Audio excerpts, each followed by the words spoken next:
we need to get together. We need to help each other. This is incredibly important. I am not one of those doomsdayers. I am an eternal optimist. Anybody who knows about me understands that. But this is actually a doomsday scenario for the country.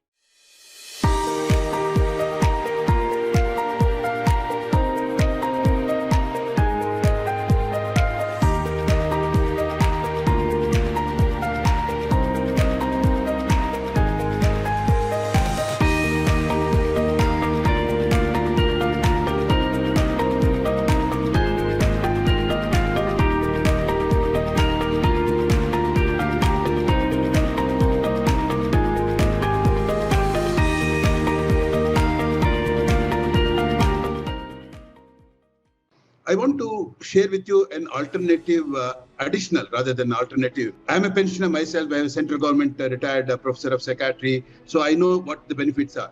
There are three things which a retired person worries about it. One is survival. Second is healthcare. Third is what will happen when I'm not there, my survivors, my wife particularly, Now, can we not think of, in a more democratic, socialistic way, programs which will give some degree of security in these areas, so that then you don't really over want from the government money, the old pension system, new pension system. For example, if I know that, look, there is a support for my health care, certain things are given, or my spouse or my disabled child or something will be taken care of, then my anxiety will be less to go for the old pension scheme versus new pension scheme. Do you think about it, sir? No, first of all, it's not a new pension scheme. It's an 18-year-old scheme which is implemented all over without any hitch. Yeah. We are upsetting status quo now. What is now attempted is upsetting status quo now, when already something sound and reasonable is going on. Second, you're absolutely right. A wise government must guarantee quality healthcare and education. And I'm aggressively pushing for a universal healthcare program of reasonable quality at a modest expenditure for the whole country. And equally, education, we are spending a lot of money with very poor outcomes. In fact, just before this also, my meeting was on education. I spent a lot of time on education and healthcare. But you cannot make them conditional because these apply to all the 140 crore Indians. The problems you raise, they apply to all of Indians much more so. Because remember, government employees' average pension in the states is 5,50,000 rupees per year. That is about 2.5 times the per capita income. So if they feel so threatened, what about the ordinary people, taxpayers? What about the rickshaw puller? So this is disingenuous beyond a point. Certainly, we must build on my fight, my life, all my life has been how to improve the government services, make the government accountable, better education, better healthcare. Why should a rickshaw puller, a vegetable vendor, anybody, or a teacher or a clerk spend 50 rupees, 50,000, 70,000 out of pocket for school education? It's absurd.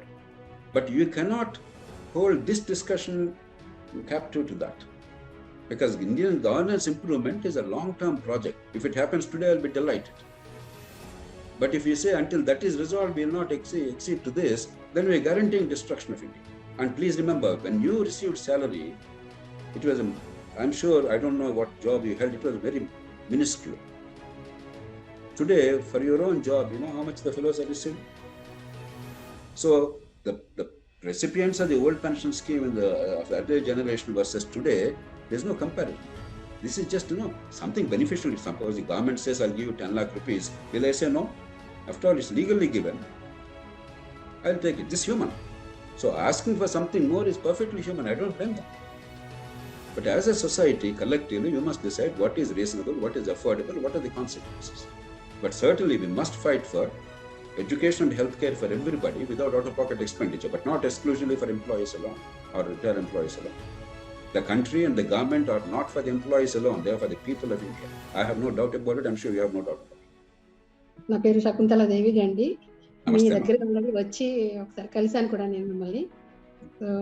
నేను convenience కోసం నేను తెలుగులోనే మాట్లాడదలుచుకున్నాను. తప్పకుండా. సరే. నేను తెలుగులో ఎందుకు మాట్లాడదంటే కొంతమంది తెలుగు వాళ్ళు ఉంటారేమో, వాళ్ళకి ఇబ్బంది అవుతుంది. అంటే నేను how to get answer from you in Telugu sir, because I can express in Telugu only because it is my mother tongue. దానికి ఏమి చింతించక్కర్లేదు, తప్పకుండా. సరే, ఇప్పుడు అంటే రిలేటెడ్ అవునో కాదో నాకు తెలియదు, కాకుంటే నేను అడిగే క్వశ్చన్ ఏంటంటే సార్, డిఫరెంట్లీ ఏబుల్ చిల్డ్రన్ వాళ్ళకి, స్పెషల్లీ ఏబుల్ చిల్డ్రన్ వాళ్ళకి గవర్నమెంట్ పెన్షన్ ఇస్తోంది. అయితే గవర్నమెంట్ ఎందుకు వీళ్ళకి వొకేషనల్ ట్రైనింగ్ కానీ లేకుంటే భవిత అని రన్ చేస్తున్నారు? వాళ్ళు ఫోకస్ చేసేది ఓన్లీ అటెండెన్స్ మీద, అలానే వాళ్ళ యొక్క ఫుడ్ మీద పెడుతున్నారు. It's okay with that. కానీ నేనేంటంటే వాళ్ళ భవిష్యత్తు కొరకు ఇన్సూరెన్స్ పాలసీలు, అలానే వాళ్ళ పేరెంట్స్ తప్పనిసరిగా కొంతకాలానికి ఉండరు, వాళ్ళ భవిష్యత్తు గురించి గవర్నమెంట్ ఆలోచించట్లేదు అనేది నా అభిప్రాయం. నేను దీని గురించి కొద్దిగా తెలుసుకోవాలనుకుంటున్నాను సార్, యాజ్ ఎ పేరెంట్. ఎందుకంటే నాకు కూడా ఒక స్పెషల్ చైల్డ్ ఉన్నాడు.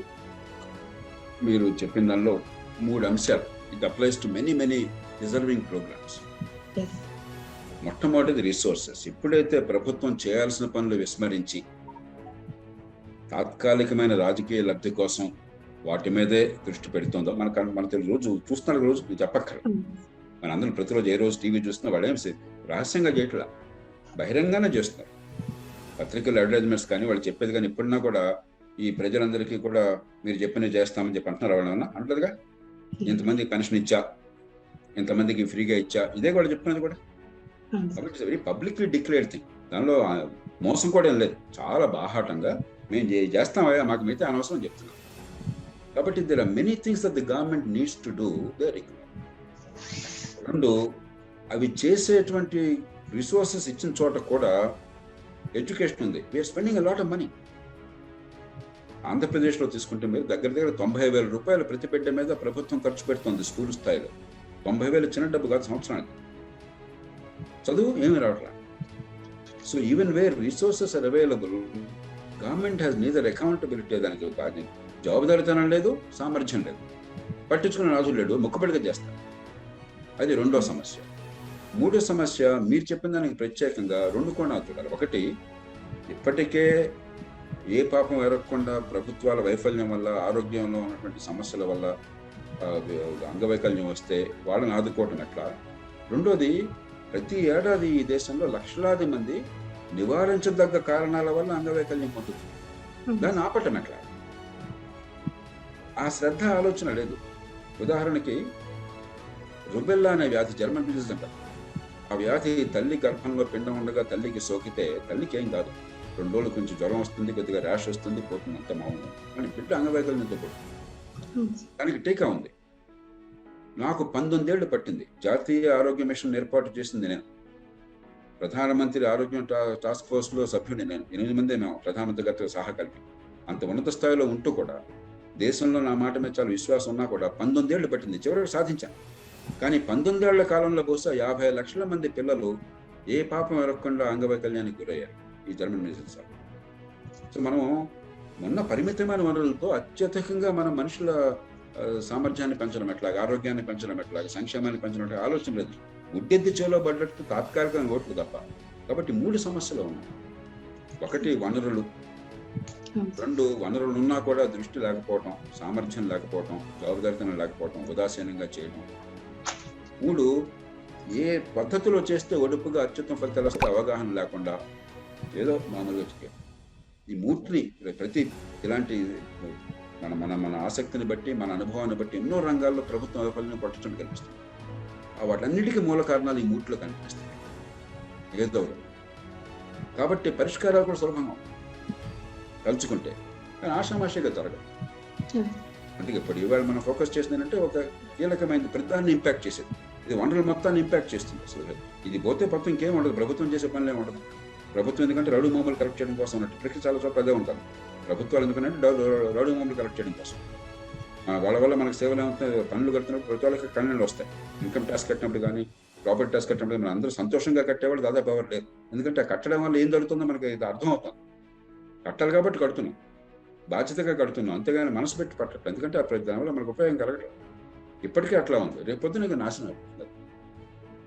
Okay, next question from Anju Rao. Politically, what must be the first thing to do for the unorganized sector to become a politically influential vote bank? Why are the parliamentary committees on Finance and Public Accounts Committee not flagging this issue on the pensions in the capacity of legislature which is non-political largely? Very often in parliamentary committees are a little better than state committees. State legislative committees are a joke. Let me be a little blunt. Parliamentary committees are a little better, but not really good. They are not on par with British or American committees. They are mostly advisory, and the government may or may not bother about that. But they try to do a little more professional job. Even there, whenever there is a potential for polarization, the parties dictate the members' views. Even if members privately know what is right and what is wrong, take the farm laws. Farm laws are extremely necessary. They're not sufficient. They're not a panacea to all the problems, but they're, by any yardstick, by any rational analysis, they are absolutely for the farms. But see the debate in the country, in the media, outside, it never went to the parliamentary committees. So the problem is excessive polarization because the party bosses dictate the agenda, even if the members know otherwise. And committees like Public Accounts Committee, they actually do post-mortem. They have very little role in ante-mortem. And that's why Fiscal Council or something like Office of Budget Responsibility, they are vital to do the ante-mortem. Before the event, actually, they come out with information and generate public debate. And our parliament is hopelessly underserviced. They don't have much information. Members of parliament have very little information, very little knowledge base, very little research capability. You take a country like United States, the lowest ranking member of the Congress has at least 3 assistants. The highest ranking member has 160 member office. 160 congressional budget committee chairman, for instance, will have 150, 160 members. So much of research, enormous amount of work, legislative work, negotiation, discussion, debate. No, the intensity is unbelievable. Here in Parliament, whatever occurs to you at that point of time, just mouthing something and getting away, that's all. You see it in assemblies, you see it in Parliament. So our parliaments are only serving one purpose, because the Constitution says the majority in Parliament dictates the survival of a government.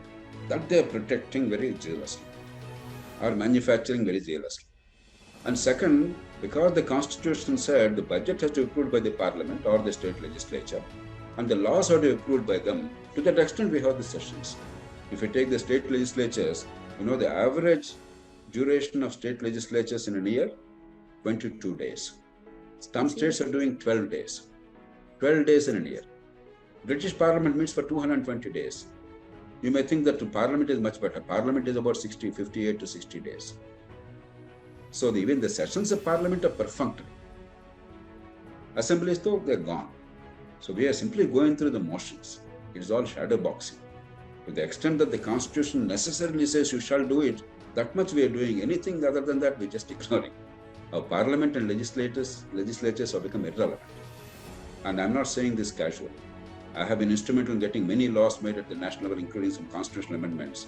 I never had to talk to Parliament members, rarely. You just have to deal with a few key players in Parliament, that's all. Meeru oka maat chepparu. The present government should strengthen the governance and the political systems annaru. This is an area which is very clear, which needs to be strengthened. But politically, the head decides who the vote should go through. No discussions are happening. So what actions can be taken to strengthen this system? Is it really possible? ఎందుకంటే మనం ఒక meeting పెట్టినప్పుడు 5 కన్నా ఎక్కువ వద్దండి, decisions లేకపోతే అవ్వమంటాం. అలాంటిది ఒక పక్కన మనము లేదు, the leader should not take a decision, which is happening right now, but discussion should happen అంటున్నాం ఒక పక్కన. ఇంకో పక్కన it doesn't sound practical. So what is your advice? First, what are the things that need? మనకి తెలుగు సామెతంగా విష్ణుమూర్తి ప్రత్యక్షం ఏం కావాలో కోరుకోబెట్ట అంటే మనం చెప్పగలగాలి కదా. మేనమాచోలు వెంట్రుకలు మరిపించి స్వామి అని కాకుండా we must be able to precisely define what is we need. There are 3 broad areas that require desperate attention. For any logical and rational mind, there is no serious dispute at all. We all agree, even when we fight on 100 other things. Number 1, what to do with the political parties which became private estates? Political parties must be the people's platforms of political activity. They become private properties and fiefdoms and family heirlooms.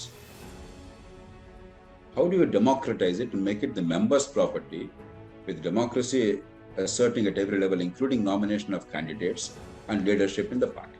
Right now, we are nowhere near. The second element of political reform is electoral system. Andhra Pradesh and Telangana, Karnataka, Tamil Nadu are fantastic examples. Srivana, you come from a family which has a deep-rooted political understanding. You know what is happening in politics. Even people like your father today are scared to contest elections. People with such enormous experience and public support.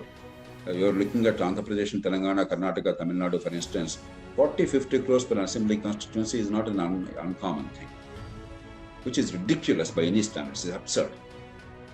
As I keep repeating, the expenditure incurred in one assembly by-election in Munugodu, just one assembly constituency in a small state in a poor country, that expenditure incurred is more than the total expenditure incurred in the British Parliament elections by the two major parties and the 1,300 Parliament candidates of the two major parties together. I made an extremely strong statement. It is absurd in the extreme. And if you don't look at the electoral system to remove this incentive to spend this kind of money for vote buying, what elections, what democracy are we talking about? Now, about what is the solution, we may debate, we may come to a consensus. I don't want to say this is the only solution. I have a very clear understanding of what needs to be done. Others may have some other understanding. We can come together. But we must start seriously looking at it. So that is the political part. The second part is rule of law. Where is rule of law in India? Can even the enlightened group like this who are participating in this discussion, can you claim that if you have a civil dispute with somebody on a property or money, you actually can go to a court of law and you realistically expect justice without too much expenditure within a reasonable time frame? Is there one human being who believes that in India? What rubbish are we talking about rule of law and justice in this country? How can economy grow? How can contracts be honored and respected, trusted? How will people invest? If I don't trust what's happening, that's why most money is going for speculation. Because we don't trust the future. We don't trust the other fellow will honor the contract. And we're all completely undermining our future, our children's future. Rule of law, both civil and criminal justice system. Again, there are multiple things. I held a 9-day conference with 50 of the most eminent Indians, including Supreme Court judges and former Chief Justices involved in that. So those who have worked for a lifetime to understand what is done, they're very precise and verifiable solutions. That is the second broad set. The third is decentralization of power. Our power is entirely in the hands of two functionaries, the Prime Minister and the Chief Minister of a state. Nobody else matters. China, which is an autocratic system, is far more decentralized than India. We call them a dictatorship, we call ourselves a democracy. This simply will not work, but in a responsible and accountable way, in a way that delivery is possible. Again, there's a lot of systemic design issue involved. So these three areas, Vajpayee, he didn't have power because he had a marginal majority, lost by one vote, and he always had to negotiate. But at least he was raising the issue.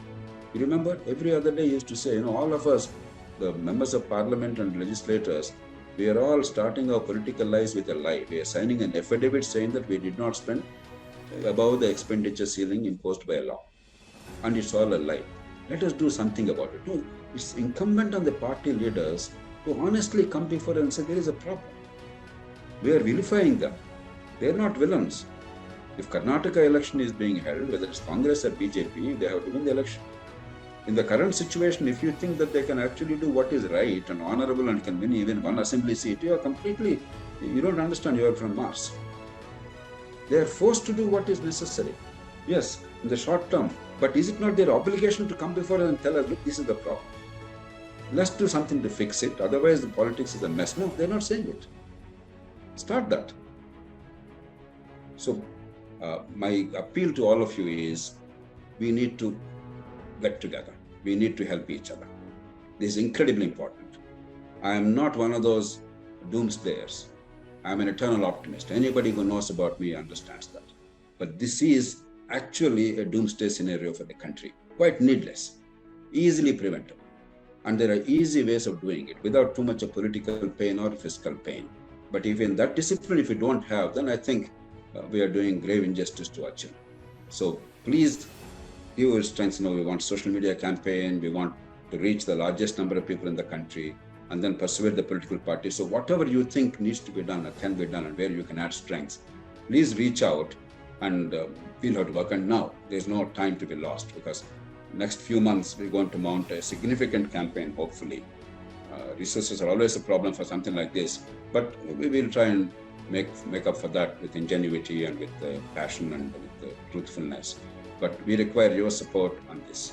I rarely normally ask people to come forward and do something of this kind, because I know people are very busy with whatever they are doing and their own personal lives. So I don't impose excessive burdens. But this is incredibly important, and it's not anybody's private business. And it should not be lost. This battle should not be lost because of inadequacies of people like me who are fighting this. This requires to be won at any cost. Wishwa is ready to offer its digital marketing services for you for any cause, especially for this cause. So you can use our complete team in getting creatives done, in putting them up on any of the platforms you want. Our team is available to you to make it happen.